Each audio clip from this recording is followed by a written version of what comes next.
I'm just gonna tell you about Nadia, the gymnastic Nadia, and also about Black Stallion. Um, you know that there was a jump off from Nureyev, the ballet dancer. He had a friend, later became his best friend. He was from Denmark, and he's called I can't remember his name, but he was Nuriyev's best friend. Even I think they were lovers. But there's a lot of great pictures of him and Nureyev after they moved to United States, right?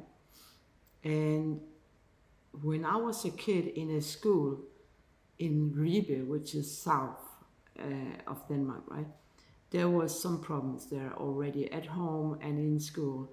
And I was trained individual in gymnastic, and we had a very, very tough gymnastic teacher, and there was something going on beyond that, right? The Black Stallion, there is an old film called Black Stallion. There's actually a newer film, the same name, right? But the old film, there is a race.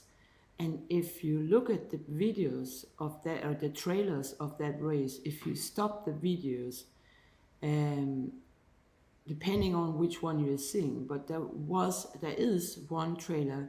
If you stop the video of the small child in the box, you can see that that child is no more than 6 years old, and that's illegally. And we pursued the Warner Brothers and also the people that have mistreated the horse. The original Black Stallion is criminal towards children. There was a stand-in. There were two children in play, maybe three, and they were too young to ride a dangerous horse. And the horse was mistreated. It was in water, and being with a horse in water is extremely dangerous. It was blindfold, it was tied to the ground, it was mistreated. So I actually pursued that to punish these people for abuse, and they used hypnosis and they used cruelty and so on. I would say, like, in the same way, I've been introduced to gymnastic and ballet pretty early. And when I was a prisoner in Litauen, I was tortured and brought to a hospital in, I think, Russia.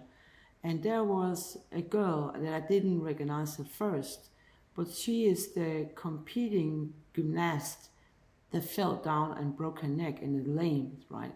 And she was instilled in a military confinement, military hospital, and left for dead, almost, right?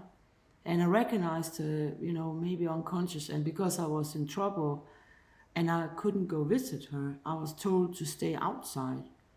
Even if, I felt I knew her. So what I think about is, I think this jump off also is a sort of media.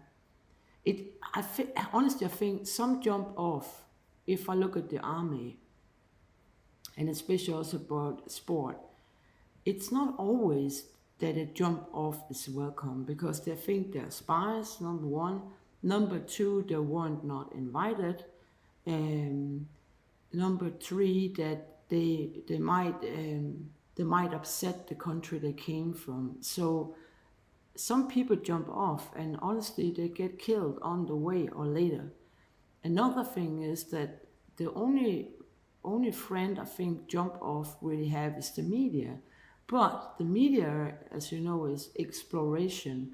So I think, like, the big thing about Nureyev and Nadia was actually the media and all of the papers and news sold on that story.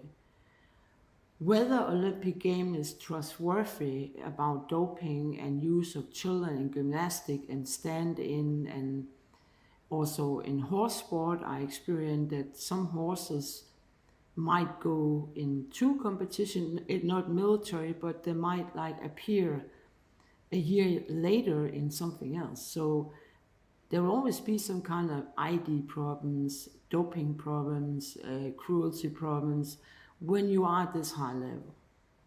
And when I look at videos from DDR, from Romania, and also from Russia, and also from US today, I think it's very strange if some parents, the real genetic parents, would put their children into top sport.